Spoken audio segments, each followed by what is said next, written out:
إن الحمد لله نحمده ونستعينه ونستغفره ونعوذ بالله من شرور أنفسنا ومن سيئات أعمالنا من يهده الله فلا مضل له ومن يضلل فلا هادي له وأشهد أن لا إله إلا الله وحده لا شريك له وأشهد أن محمدًا عبده ورسوله أما بعد فإن خير الحديث كتاب الله وخير الهدي هدي محمد صلى الله عليه وسلم وشر الأمور محدثاتها وكل محدثة بدعة وكل بدعة ضلالة وكل ضلالة في النار فأعوذ بالله السميع العليم من الشيطان الرجيم بسم الله الرحمن الرحيم يا أيها الذين آمنوا اتقوا الله حق تقاته ولا تموتن إلا وأنتم مسلمون يا أيها الناس اتقوا ربكم الذي خلقكم من نفس واحدة وخلق منها زوجها وبث منهما رجالا كثيرا ونساء واتقوا الله الذي تساءلون به والأرحام إن الله كان عليكم رقيبا يا أيها الذين آمنوا اتقوا الله وقولوا قولا سديدا يصلح لكم أعمالكم ويغفر لكم ذنوبكم ومن يطع الله ورسوله فقد فاز فوزا عظيما وقال تعالى في موضع آخر لن تنالوا البر حتى تنفقوا مما تحبون وقال النبي صلى الله عليه وسلم بعثت لأتمم مکارم الاخلاق۔ حاضرین جمعہ، بزرگان دین، نوجوان ملت، بڑائی بزرگی کبریائی اس وحدہ لا شریک کے لیے جس نے ہمیں پیدا کیا اور تمام نعمتوں سے نوازا۔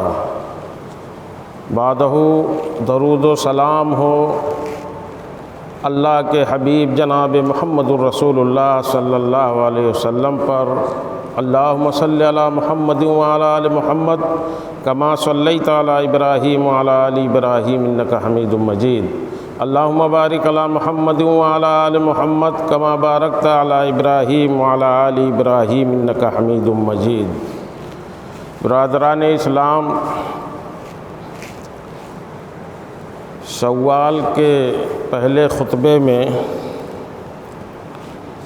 بات عید کے بعد کی عبادتوں اور اس کے بعد بسر کی جانے والی زندگی اور شوال کے جو 6 روزے ان کے بارے میں بات ہوئی تھی، اور وعدہ کیا تھا کہ آئندہ خطبے میں انشاءاللہ وقف کے متعلق باتیں ہوں گی۔ اتفاقاً سفر پہ جانا پڑا، رہا نہیں گزشتہ جمعے، لیکن آج کوشش ہوگی کہ کچھ باتیں اوقاف کے تعلق سے گوش گزار کی جائیں، کیونکہ اس وقت ملکی پیمانے پر مسلمان، بلکہ ملکی ہی نہ کہیں تو عالمی طور پر اس معاملے کو لے کر کے ایک بے چینی ہے، اور اس تعلق سے کچھ باتیں ہونی چاہیے۔ اوقاف کا مسئلہ مسلمانوں کے لیے بڑا اہم ہے اور ان کے ریڑھ کی ہڈی ہے۔ یہ اوقاف کے بارے میں عام لوگ، مسلمان یا برادران وطن اس کی افادیت کو، اس کی اہمیت کو نہیں سمجھتے ہیں۔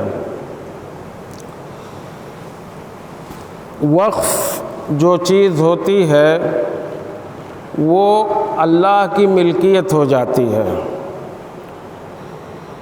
اس لیے وقف کرنے والا جب وقف کرتا ہے تو لکھا جاتا ہے وقف للہ تعالی، یہ ملکیت وقف کی جاتی ہے اللہ تعالیٰ کے لیے۔ اب وہ نہ کسی وقف کرنے والے کی جائیداد رہ جاتی ہے، نہ جو اس پر سربراہ ہو، جو کام کرنے والا ہو، ذمہ دار ہو، اس کی رہ جاتی ہے، نہ بیچی جائے گی، نہ خریدی جائے گی، وہ مسلم اللہ کے لیے وقف کی جاتی ہے۔ اور اس کا مقصد یہ ہوتا ہے کہ اس سے جو فائدہ ہو، اس سے جو فائدہ ہو وہ اللہ کی مخلوق پر خرچ کیا جائے۔ پھر دوبارہ میں ریپیٹ کرتا ہوں کہ جو اس سے فائدہ ہوگا وہ بیچی خریدی نہیں جائے گی، البتہ اس سے جو فائدہ ہوگا اس کو اللہ کی مخلوق پر خرچ کیا جائے گا۔ میں نے صرف مسلمانوں کی بات نہیں کی، اللہ کے مخلوق پہ خرچ کی جائے گی۔ اسی لیے آپ نے ابھی سنا کہ اللہ کے نبی صلی اللہ علیہ وسلم کی یہ حدیث، اللہ کے نبی نے فرمایا بُعِثْتُ لِأُتَمِّمَ مَكَارِمَ الْأَخْلَاقِ، میں بھیجا گیا ہوں اس لیے کہ اخلاق کے اونچے درجات کو پورا کروں۔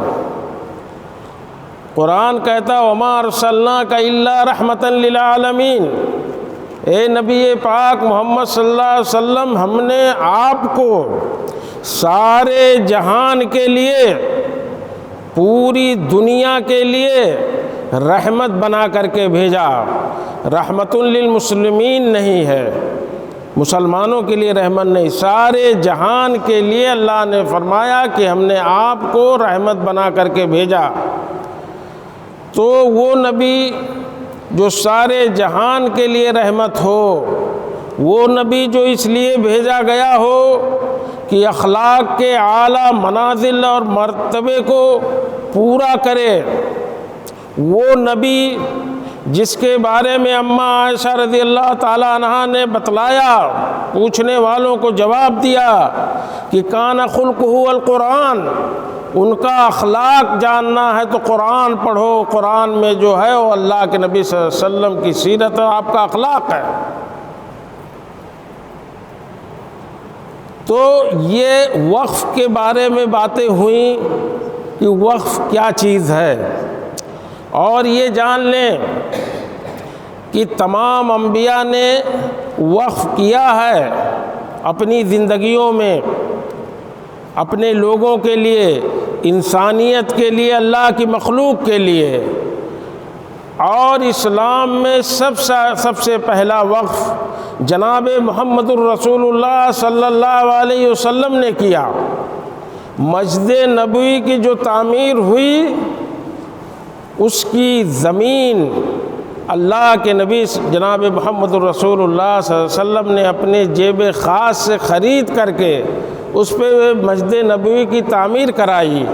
یہ اسلام میں پہلا وقف ہے جو اللہ کے نبی جناب محمد الرسول اللہ صلی اللہ علیہ وسلم نے کیا۔ آپ کے بعد آپ کے صحابہ، خلفائے راشدین، ابو بکر ہوں، عمر ہوں، عثمان ہوں، علی ہوں، اور صحابہ سبھوں نے اپنی استطاعت کے مطابق وقف کیا۔ حضرت عثمان غنی رضی اللہ تعالیٰ عنہ کیونکہ تاجر تھے، مالدار تھے، ان کے اوقاف کے بارے میں آپ پڑھیں گے تو جانیں گے، اور بڑا مشہور واقعہ بچے بھی دینیات کی کتابوں میں ہمارے مکتب میں پڑھتے ہیں کہ وہ کنواں جو یہودی کا تھا، اس کا پانی میٹھا تھا، تکلیف دیتا تھا لوگوں کو، خاص طور سے مسلمانوں کو۔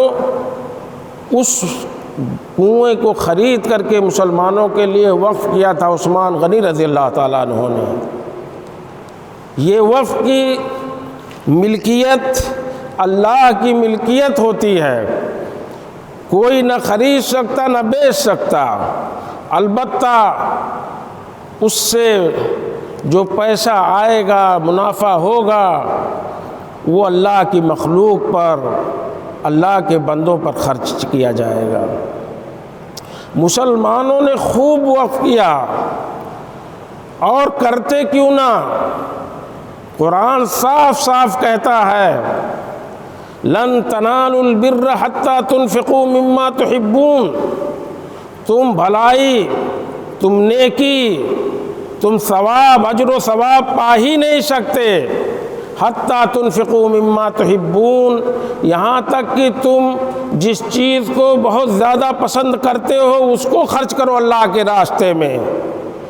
اسی تناظر میں یہی چیزیں صحابہ کرام کے سامنے اور مسلمانوں کے سامنے یہ چیز تھی، انہوں نے اپنے محبوب مال کو اللہ کے راستے میں وقف کیا تاکہ اللہ کی مخلوق اس سے فائدہ اٹھا سکے، اللہ کے مخلوق کے کام آ سکے۔ اتنا زبردست وقف کیا مسلمانوں نے، اتنا زبردست وقف کیا۔ 1 سال پہلے شاید میں نے خطبے میں کہا تھا کہ شام کی حکومت نے اعلان کروا دیا، اوقاف کے شعبے نے یہ اعلان کروا دیا کہ اب اگر کسی مسلمان کو وقف کرنا ہے تو وہ شعبے اوقاف سے، وزارت الاوقاف سے اجازت لے اور مشورہ کرے کہ ہمیں یہ اپنی ملکیت اور یہ جائیداد وقف کرنی ہے، کس مد میں کرنا ہے۔ اس لیے کہ اتنا اوقاف مسلمانوں نے کر دیا تھا، اتنا وقف کر دیا تھا کہ تمام طرح کی ضرورتیں پوری ہو رہی تھیں۔ اس لیے یہ اعلان نشر کرنا پڑا کہ اب آئندہ سے آ کر کے وزارت الاوقاف میں مشورہ کر لیں کہ کہاں وقف کرنا ہو، کیا ضرورت باقی رہ گئی ہے۔ چنانچہ ایک خاتون جنہیں وقف کرنا تھا وہ وزارت الاوقاف سے شام میں، ملک شام میں رابطہ کرتی ہیں اور کہتی ہیں کہ ہمیں وقف کرنا ہے اپنی جائیداد۔ رجسٹر کھول کر کے دیکھا گیا، وقف تمام طرح کی اوقاف پائی جا رہی تھیں، بیواؤں کے لیے، مسکینوں کے لیے، غریبوں کے لیے، یتیموں کے لیے، بوڑھوں کے لیے، بزرگوں کے لیے، کمزوروں کے لیے، اللہ کی مخلوق کے لیے تمام طرح کا وقف ہو چکا تھا۔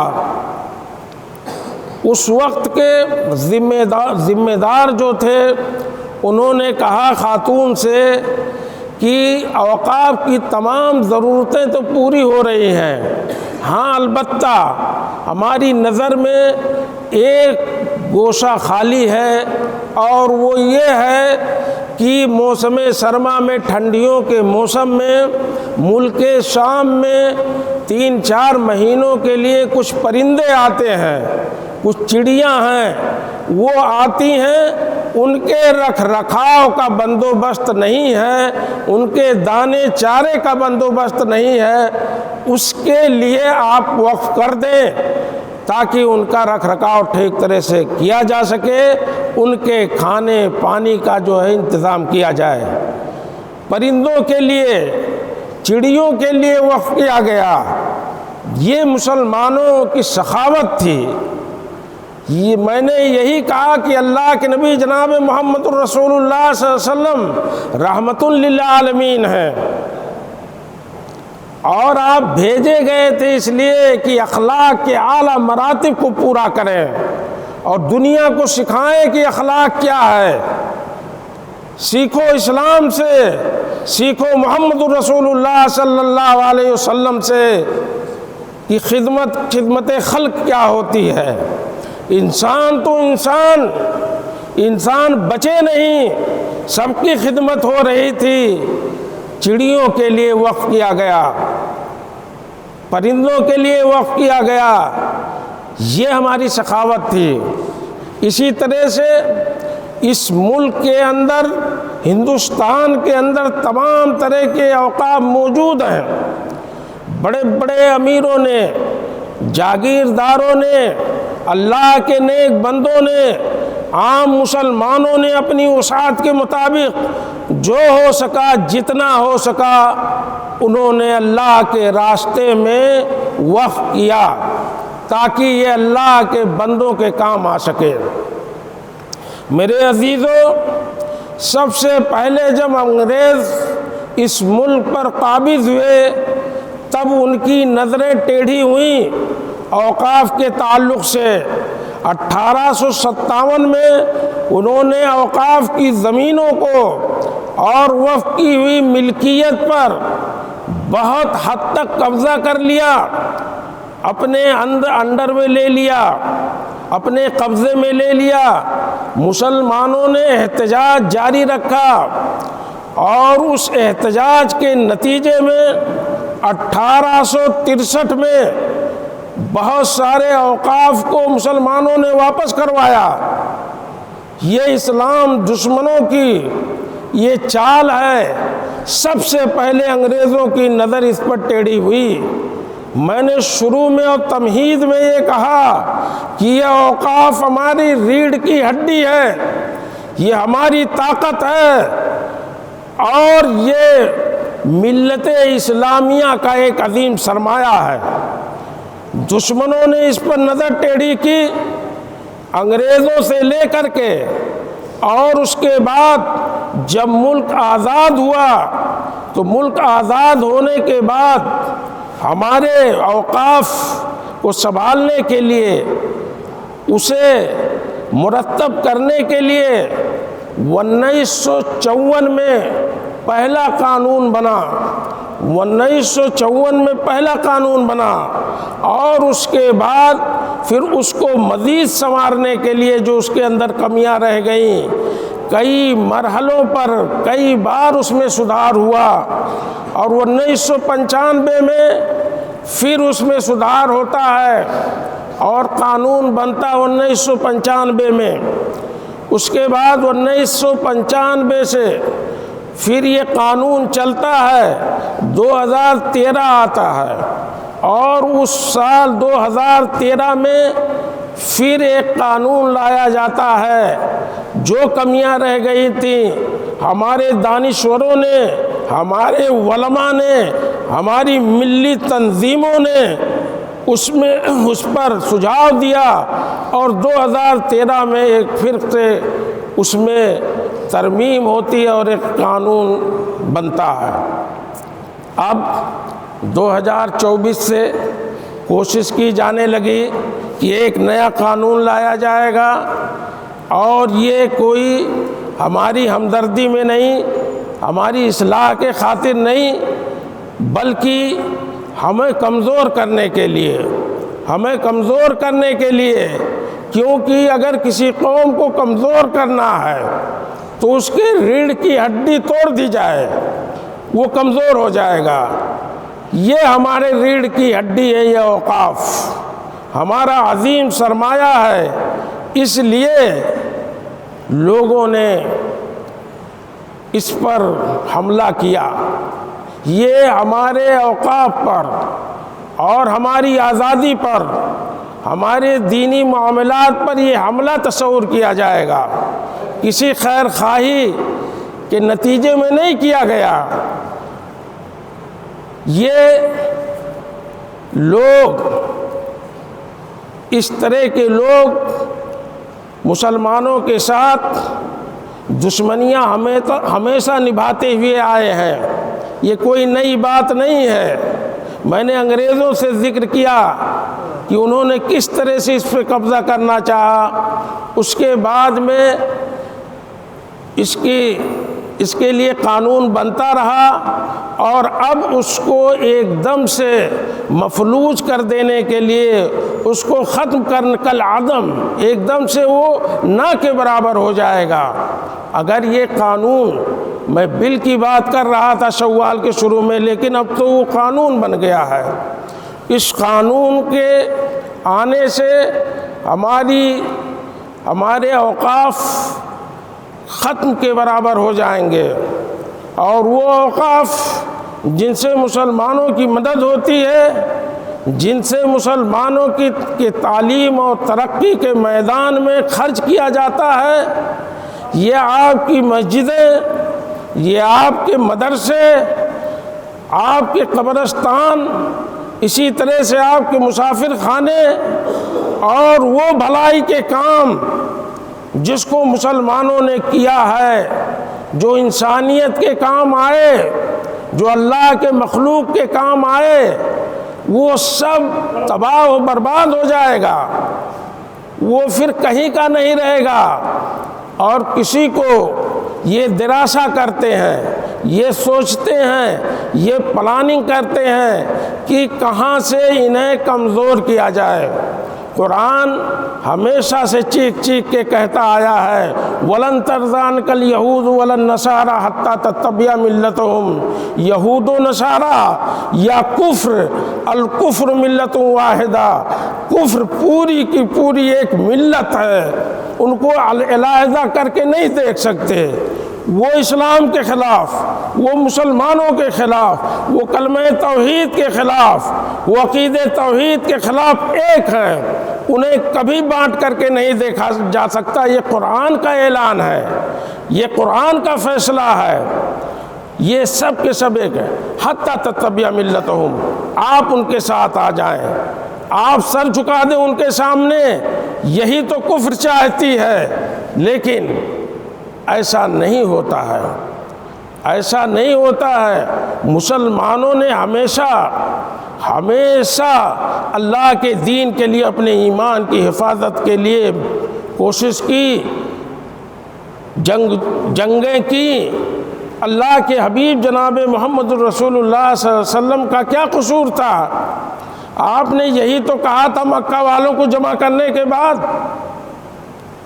کہ دیکھو قریش کے لوگ بڑے بڑے سردار جمع ہو، صفا پہاڑی پر چڑھ کر کے لوگوں کو آواز دیا، اکٹھا ہوئے تو کہا قولوا لا الہ الا تفلحوا،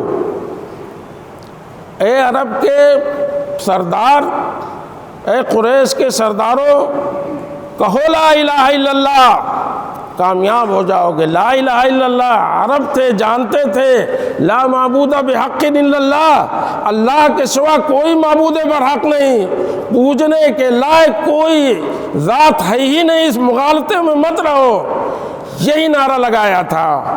اور اس کے بعد تنگ کر دی گئی، مکے کی زمین آپ پر اور آپ کے متبعین پر تنگ کر دی گئی، مکہ چھوڑنا پڑا۔ شیب بنی ابی طالب میں 3 سال بائیکاٹ کر دیا گیا، بھوک سے چیختے تھے لوگ، رات میں بچے بلکتے تھے اس گھاٹی کے اندر، اور مکے کے لوگوں تک وہ آوازیں جاتی تھیں۔ بہت جو ہمدرد ہوتے تھے، رشتہ دار، خاندان کے لوگ چوری چھپ کے کچھ لا کے بچوں کے لیے پہنچا دیتے تھے، ورنہ بڑے تو درخت کے چھالے اور پتے کھا کر کے 3 سال انہوں نے کاٹا۔ سلسلہ چلتا رہا۔ دار الندوہ میں جو مشورہ کیا گیا، جو میٹنگ ہوئی، اس میں کئی پرستاؤ رکھا گیا کہ ان کو جلا وطن کر دیا جائے، محمد صلی اللہ علیہ وسلم کو بائیکاٹ کیا جائے، جلا وطن کیا جائے، اور آخری فیصلہ اس پر ہوا کہ ان کو قتل کر دیا جائے۔ ہر قبیلے کے ایک ایک لوگ اس میں شامل ہوں، تاکہ بنو ہاشم کے لوگ، محمد الرسول اللہ صلی اللہ علیہ وسلم کے خاندان کے لوگ تمام عرب کے قبیلوں سے لڑنے کی سکت تو نہیں رکھ سکتے، طاقت نہیں ہوگی، پھر دیت دے کر کے معاملہ رفع دفع کر دیا جائے گا۔ یہ معاملہ ہوا کہ قتل ہی کر دو، جلا وطن کرو گے، جہاں جائے گا وہاں فتنہ کرے گا، ساری چیزیں ختم کرو، قتل ہی کر دیا جائے۔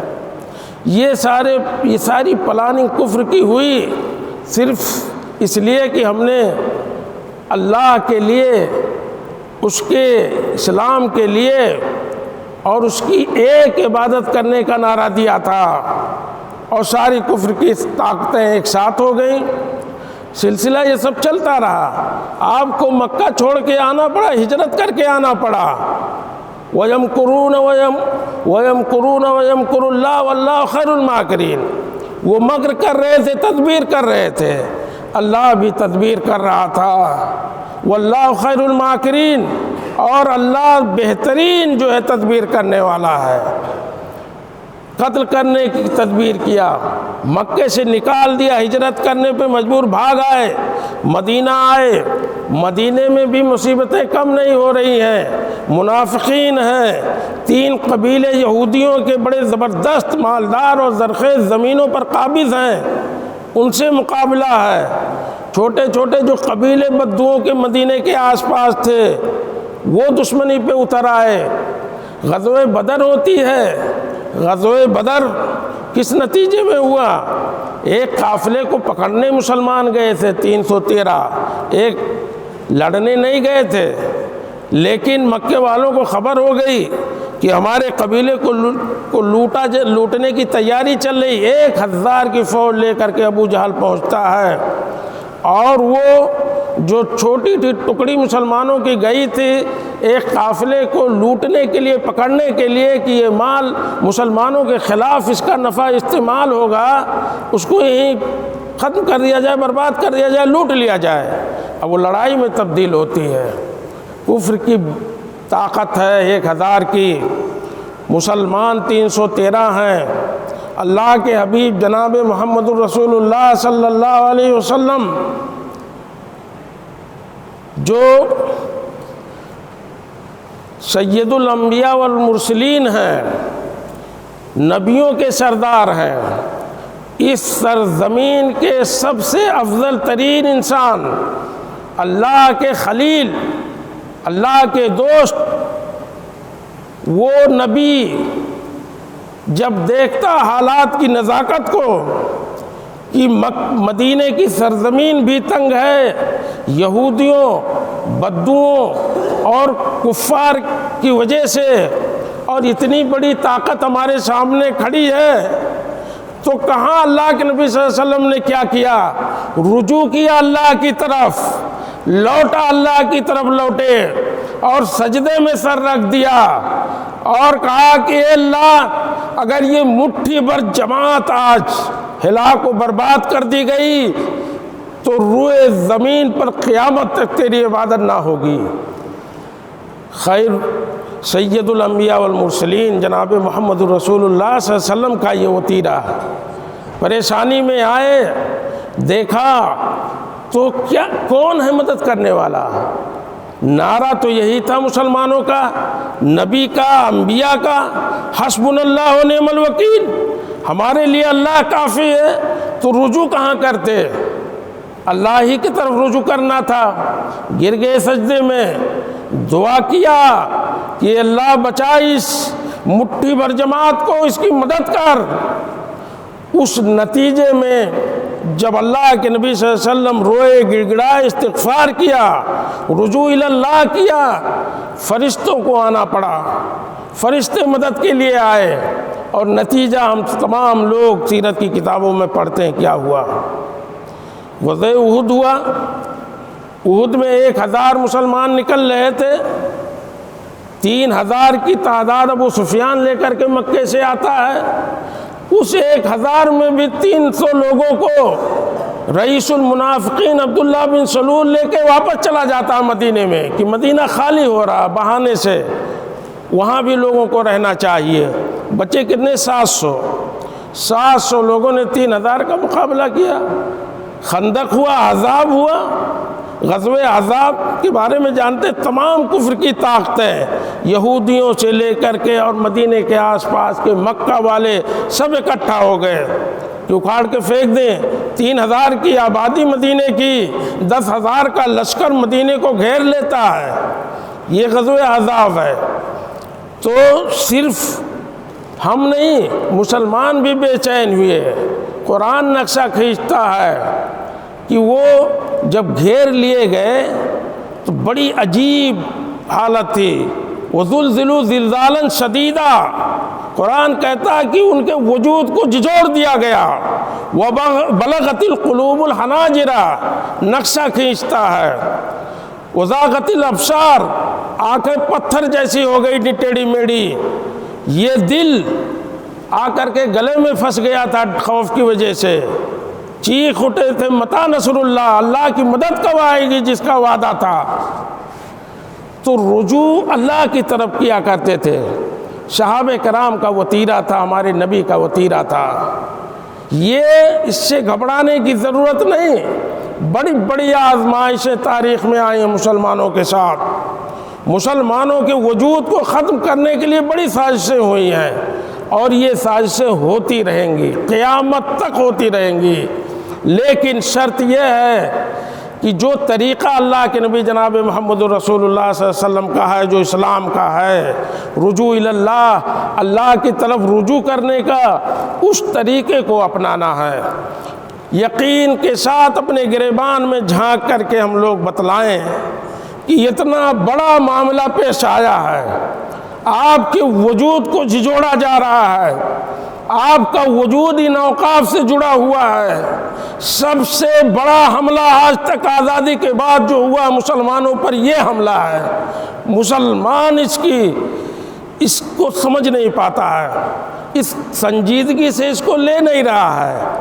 اب مسلمان خود بتائے کہ جب اس کے اوپر اتنا بڑا حملہ ہو رہا ہو تو وہ غافل ہو، چوراہوں پر گپ شپ کرے، ہر آدمی اپنے اندر جھانک کر کے بتائے کہ کبھی اس نے اللہ سے دعا کیا، رویا اللہ کے دربار میں، راتوں کو اٹھ کر کے کچھ گھنٹے کے لیے، کچھ منٹوں کے لیے آپ نے اللہ سے تعلق بنایا، اللہ سے روئے، گڑگڑائے۔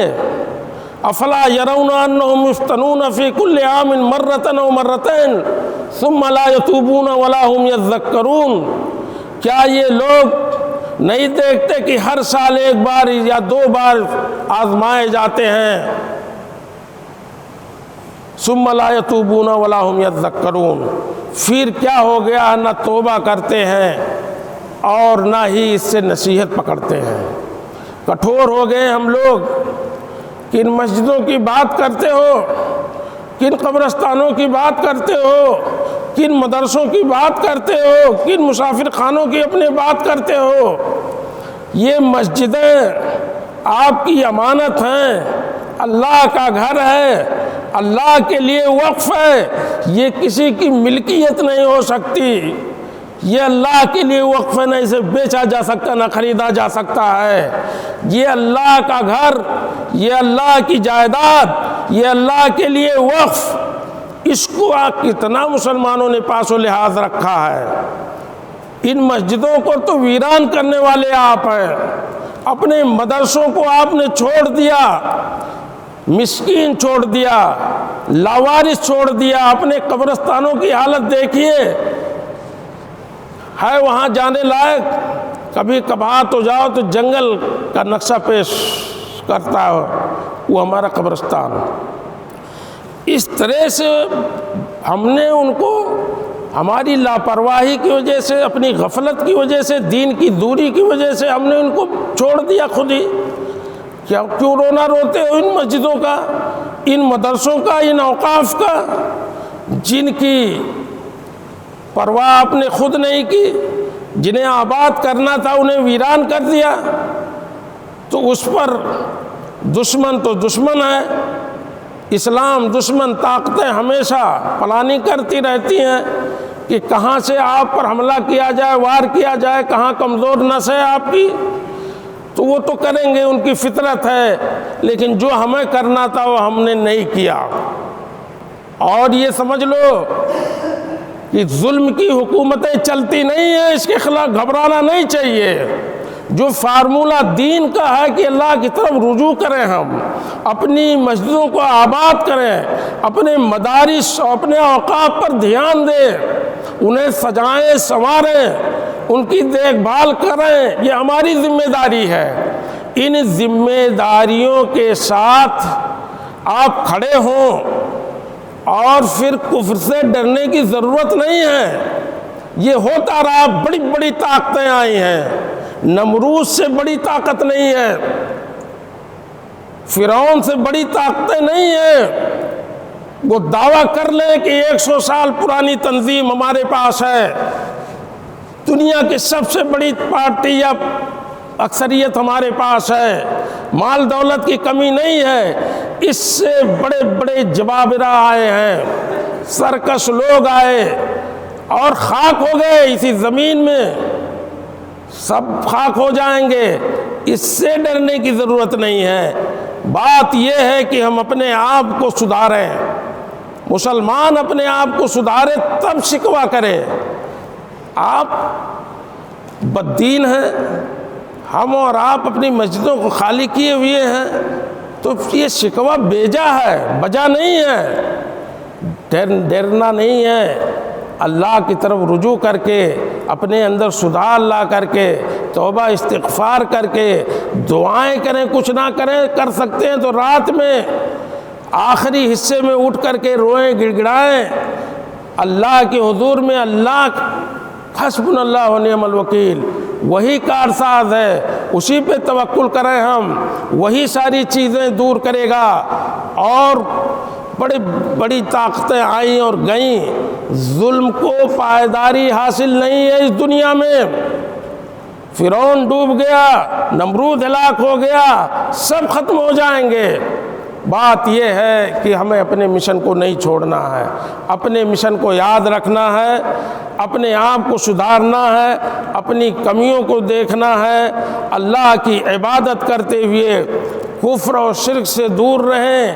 آپ جن مزاروں کی بات کرتے ہیں، جن خانقاہوں کی بات کرتے ہیں، جن درگاہوں کی بات کرتے ہیں کہ اوقاف کی زمینیں چلی جائیں گی، قسم با خدا اگر اسلام کی دعوت پر آپ دھیان دیں، اور مکے سے جو دعوت شروع ہوئی تھی قولوا لا الہ الا اللہ، کہو لا الہ الا اللہ تفلحوا، کامیاب ہو جاؤ گے۔ کامیابی کی گارنٹی ہے لا الہ الا اللہ، اور لا الہ الا اللہ کا مسلمان معنی نہیں جانتا۔ لا معبود بحق الا اللہ، اللہ کے سوا کوئی معبود برحق نہیں، کوئی کسی کی حیثیت نہیں ہے۔ ان مزاروں پر، آستانوں پر، ان درگاہوں میں کیا ہوتا ہے؟ کیا اس نعرے کو سمجھا؟ محمد الرسول اللہ صلی اللہ علیہ وسلم کی اس دعوت کو مسلمان سمجھا؟ توحید کو سمجھا؟ نہیں سمجھا۔ کھلے عام شرک کرتا ہے، دوسروں کے سامنے ہاتھ پھیلاتا ہے، یہ مسلمان نہیں ہو سکتا۔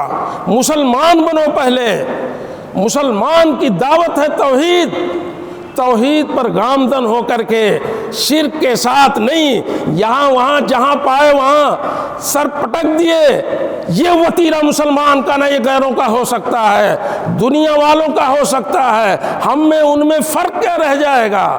سانپ کی پوجا جو کریں، پتھر کی پوجا جو کریں، دریاؤں کی پوجا کریں، پیڑ کی پوجا کریں، سورج کی پوجا کریں، چاند کی پوجا کریں، اور ہم بھی جہاں جائیں وہاں سر پٹک دیں، آستانوں پہ پٹکیں، مزاروں پر پٹکیں، یہ دعوت محمد رسول اللہ صلی اللہ علیہ وسلم کی نہیں تھی۔ اپنے آپ کو سدھارو اور اس دعوت کی لاج رکھو، وہی اصل طاقت ہے مسلمانوں کی، اور اسی اصل طاقت کی وجہ سے یہ کفر کی طاقتیں آپ کے پیچھے پڑی ہیں۔ آپ مزاروں میں کھو جاؤ، آپ جاؤ برباد ہو جاؤ، انہیں کوئی پرواہ نہیں، ایسے مسلمانوں کی پرواہ نہیں کرتے ہو۔ توحید پرست مسلمانوں سے کفر ڈرتی ہے۔ توحید کو ہم لوگ اپنائیں، اللہ کی طرف رجوع ہوں، تب جو ہے شکوہ کریں، اللہ کی مدد آئے گی، اللہ مدد کرے گا۔ ان تنصروا اللہ ینصرکم ویثبت اقدامکم، اگر آپ اللہ کی مدد کریں گے تو اللہ آپ کی مدد کرے گا، آپ کے قدموں کو جما دے گا۔ اسی کے ساتھ میں اپنی بات کو ختم کرتا ہوں اور دعا کرتا ہوں کہ الہ العالمین ہمیں توحید والا بنائے، ہمیں مسلمان، پکا سچا مسلمان بنائے۔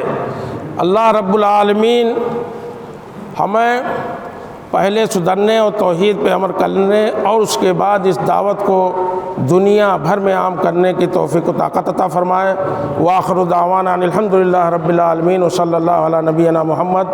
بارک اللہ لی ولکم فی القرآن العظیم ونفعنی وإیاکم بالآیات والذکر الحکیم، انہ تعالی جواد کریم ملک بر رؤوف رحیم۔